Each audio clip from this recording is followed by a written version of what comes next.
জলপাইগুড়িতে সীমান্তের কাঁটাতার কেটে বাংলাদেশি পাচারকারীর অনুপ্রবেশ। পাচারকারীদের আক্রমণে জখম এক জওয়ান। সীমান্তের কাঁটাতারের জাল কেটে ভারতে ঢুকেছিলেন পাচারকারীরা।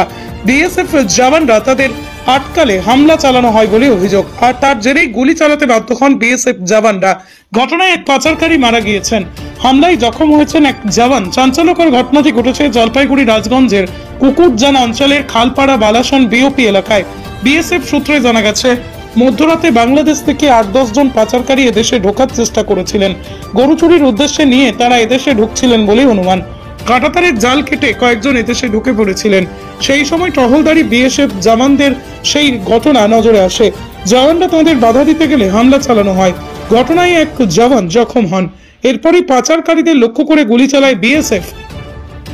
গুলিতেই মৃত্যু হয় এক পাচারকারীর। মৃতের নাম মোহাম্মদ আলামিন। তিনি বাংলাদেশের পঞ্চগড় জেলার জিন্নাত পাড়ার বাসিন্দা।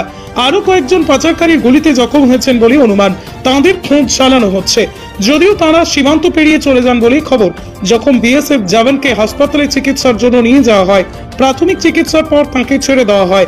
ওই পাচারকারীর মৃতদেহ ময়নাতদন্তের জন্য জলপাইগুড়ি মেডিকেল কলেজ হাসপাতালে পাঠানো হয়েছে। ঘটনার পর থেকেই সীমান্ত এলাকায় আরো নজরদারি শুরু হয়েছে বলেই খবর।